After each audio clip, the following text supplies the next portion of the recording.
नमस्ते सदा वत्सले मातृभूमि। जय हिंद दोस्तों। आज की टॉप डिफेंस हेडलाइंस है। भारत अब लद्दाख में K9 वज्र की और यूनिटों को तैनात करने जा रहा है। सेना प्रमुख ने कहा कि पूर्वी लद्दाख में चीन की सैन्य ताकत एक चिंता का विषय है, लेकिन भारत तैयार है। भारतीय सेना के 120 जवान श्रीलंका के साथ मिलकर 12 दिनों तक करेंगे सैन्य अभ्यास। ड्रैगन ने नेपाल की जमीन पर जमाया कब्जा, नेपाली नागरिकों ने लगाए गो बैक चाइना के नारे।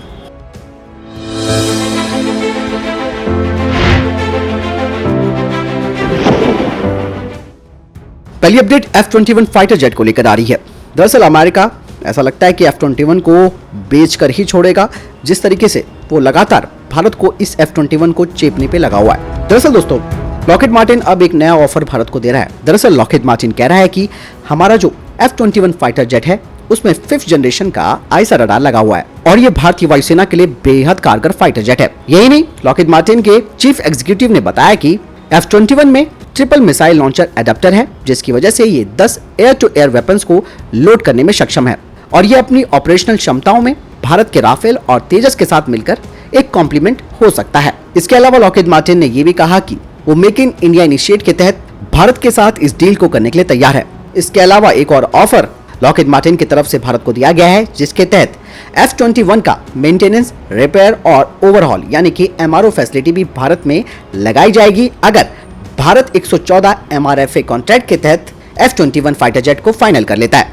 और इसके बाद वो अपनी प्रोडक्शन लाइन भारत में शिफ्ट कर देगा। दरअसल अमेरिका को F-21 के लिए कोई नया ग्राहक नहीं मिल रहा है और वो पिछले कुछ सालों से भारत को F-21 बेचने की कोशिश भी कर रहा है।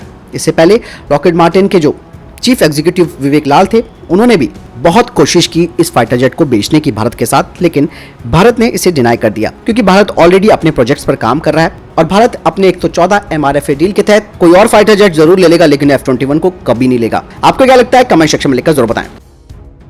Army chief general MM Naravane ji ने कहा कि किसी भी तरीके की रक्षा खरीद में L1 लोएस्ट बिडर की कॉन्सेप्ट को हटाया जाना चाहिए, क्योंकि ये पुरानी परंपरा है और किसी भी हथियार को खरीदने में हमें लंबा वक्त इसलिए लग जाता है। उसमें ये जो ब्यूरोक्रेट्स होते हैं वो एक स्पीड ब्रेकर का काम करते हैं, जिससे कि सेना को एक कटिंग एज टेक्नोलॉजी मिलने से रह जाती है और देरी होने की वजह से भारत को उस तरीके के बेनिफिट्स नहीं मिल पाते हथियारों के, जिस तरीके से समय रहते चाहिए होते हैं। जनरल MM नरवणे जी ने इजराइल का उदाहरण दिया। उन्होंने कहा कि कैसे एक छोटा सा देश जो कि कई तरीके की चुनौतियों का सामना करता है और उसके पास जो स्रोत हैं यानी कि रिसोर्सेस हैं वो भी काफी लिमिटेड हैं, ऐसे में उसने एक वाइब्रेंट रिस्पॉन्सिव डिफेंस इकोसिस्टम अपने देश में तैयार किया है।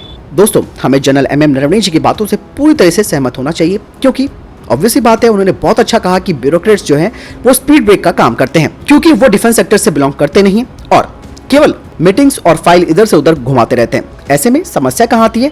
समस्या आती है देश की सुरक्षा के लिए, और देश के लिए ये सबसे बड़ी समस्या तब हो जाती है जब इस तरीके के रोड़े जब अटकते हैं और इस तरीके के रोड़े अटकाने से देश की जो सुरक्षा है वो खतरे में पड़ जाती है। डिफेंस मिनिस्टर राजनाथ सिंह जी ने कहा कि पिछले 7 सालों में भारत का डिफेंस एक्सपोर्ट करीबन 38,000 करोड़ रुपए पार कर गया है और 10,000 से ज्यादा मीडियम एंड स्मॉल एंटरप्राइजेस ने डिफेंस सेक्टर को ज्वाइन भी कर लिया है। उन्होंने कहा कि विश्व भर के कई देश अपनी सेना को आधुनिक करना चाहते हैं, खास करके अपनी सुरक्षा और अपनी समुद्री सुरक्षा को देखते हुए, और भारत इसके लिए पूरी तरह से सक्षम हो चुका है इन देशों को कॉस्ट इफेक्टिव और क्वालिटी वाले हथियार देने के लिए। भारतीय सेना ने चीन के साथ लगते LAC के पास लद्दाख सेक्टर में K9 वज्र सेल्फ प्रोपेल्ड हविल्दर रेजिमेंट को तैनात किया है। ये तोप लगभग 50 किलोमीटर की दूरी तक दुश्मन के ठिकानों पर हमला कर सकती है और यह हविल्दर ऊंचे इलाकों में भी काम कर सकती है। K9 वज्र के प्रदर्शन पर बात करते हुए सेना प्रमुख जनरल मनोज मुकुंद नरवणे ने बताया कि इसके फील्ड ट्रायल्स बेहद सफल रहे। हमने अब सेना में एक पूरी रेजिमेंट जोड़ ली है जो कि काफी मददगार होगी। आर्मी का K9 वज्र सेल्फ प्रोपेल्ड आर्टिलरी है। इसमें तोप और टैंक दोनों की खूबियां हैं। K9 वज्र की आर्टिलरी की रेंज और ताकत जो कि 18 किलोमीटर से लेकर 50 किलोमीटर तक दुश्मन के किसी भी ठिकाने को तबाह कर सकती है। K9 वज्र में पावर पैक्ड फीचर भी है। K9 वज्र टैंक की तरह किसी भी तरह के मैदान में तेजी से चल सकता है और K9 वज्र की बदौलत भारतीय सेना की आर्टिलरी की मारक क्षमता काफी बढ़ गई है और K9 वज्र को दुनिया की सबसे आधुनिक और हाईटेक सेल्फ प्रोपेल्ड आर्टिलरी में शुमार किया जाता है। दरअसल चाइना जो है वो लगातार अपनी डिप्लॉयमेंट को बढ़ा रहा है और ऐसे में अभी चाइना के विदेश मंत्रालय की तरफ से ये भी खबर आई थी कि वो भारत ने जो वहां पर अमेरिकी निर्मित M777 तैनात की है उससे भी वो घबरा गया है। तो ऐसे में एक मेंटली प्रेशर डालने के लिए भारत ने भी K9 वज्र की और रेजिमेंट के आदेश यहाँ पर दे दिए। सेना प्रमुख जनरल MM नरवणे जी ने कहा कि सभी विवादित मुद्दों को एक एक करके सुलझा लिया जाएगा और आज लेह में दुनिया का सबसे बड़ा हाथ से बना खादी का तिरंगा लहराया गया। इस कार्यक्रम में सेना प्रमुख भी हिस्सा लेने पहुंचे थे। लद्दाख में भारत और चीन के बीच लंबे समय से चला आ रहा गतिरोध जल्द ही सुलझ सकता है।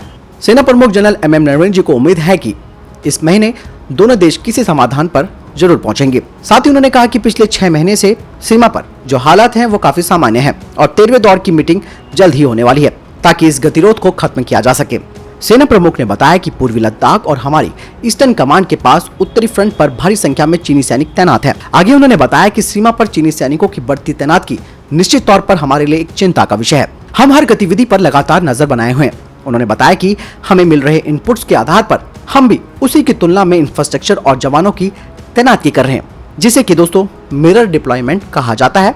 यानी कि आप जितने सैनिक खड़े करोगे, जितने हथियार आप खड़े करोगे, उतना ही प्रॉपर और सेम रेशियो में भारत भी खड़ा करेगा। तो यहाँ पर मिरर डिप्लॉयमेंट की जो नीति है भारत उसको फॉलो कर रहा है ताकि किसी भी खतरे से तुरंत निपटा जा सके। साथ ही सेना प्रमुख ने पाकिस्तान को भी आड़े हाथों लिया। उन्होंने कहा कि सीज फायर की घटनाओं का उल्लंघन करने से पाकिस्तान बाज नहीं आएगा और जून के अंत तक कोई भी उल्लंघन नहीं हुआ था, मगर उसके बाद उन्होंने लगातार घुसपैठ की कोशिशें की है और पिछले 10 दिनों में पाकिस्तान की ओर से सीज फायर का उल्लंघन किया जा चुका है। स्थिति एक बार फिर से फरवरी जैसे होने वाली है, लेकिन सेना तैनात है और जवाब दिया जाएगा। भारत और श्रीलंका 12 दिनों तक चलने वाला बड़ा सैन्य अभ्यास शुरू करेंगे। इसमें आतंकवाद रोधी सहयोग बढ़ाने पर ध्यान केंद्रित किया जाएगा। रक्षा मंत्रालय के मुताबिक मित्र शक्ति अभ्यास के 8वें संस्करण का आयोजन श्रीलंका के अम्पारा स्थित कॉम्बैट ट्रेनिंग स्कूल में 4 अक्टूबर से 15 अक्टूबर तक किया जाएगा।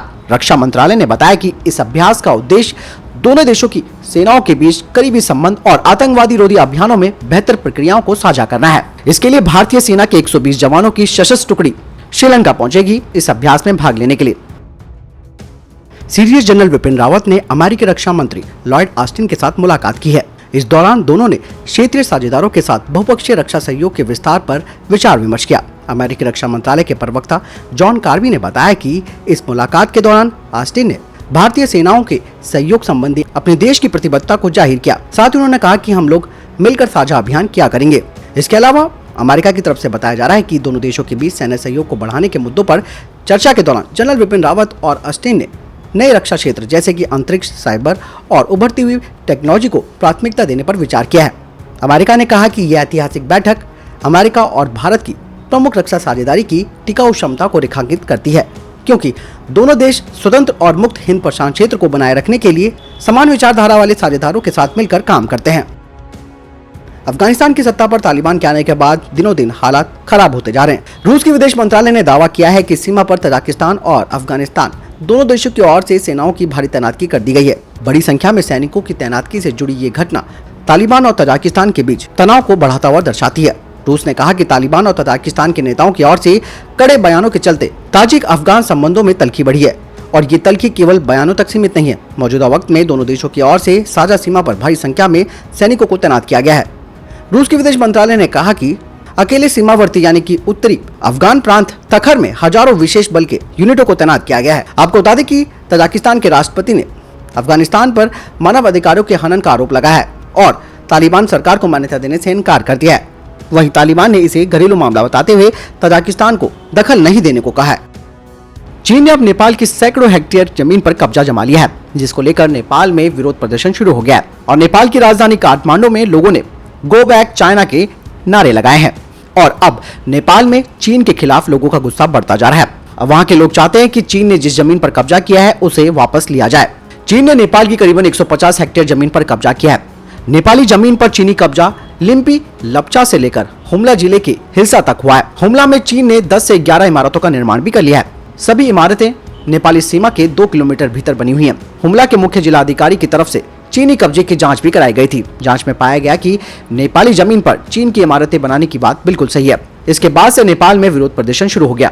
हालांकि चीन ने इस मामले को दबाने की पूरी कोशिश की है, लेकिन ऐसा नहीं हो पा रहा। यही नहीं, चीन ने सीमा पर जो पिलर्स लगे थे उन्हें भी बदल दिया। नेपाली जांच के मुताबिक नेपाल चीन बॉर्डर के पिलर नंबर 11 से 12 को चीन ने बदल दिया है, जिससे नेपाल के लोग अपने इलाके तक नहीं जा पा रहे हैं। चीन की अब इस कब्जे वाली नीति का विरोध नेपाल के युवा लोग भी कर रहे हैं। तो दोस्तों, ये थे अभी तक के टॉप डिफेंस और स्पेस अपडेट। वीडियो के संबंध में कोई प्रश्न जवाब या आपका कोई सवाल है कमेंट सेक्शन में लिखकर जरूर पूछ सकते हैं। बहरहाल इस वीडियो के लिए इतना ही। मिलता हूं नई वीडियो के साथ। ख्याल रखिएगा अपना, चैनल सब्सक्राइब करना ना भूलिएगा। नमस्कार, जय हिंद, वंदे मातरम।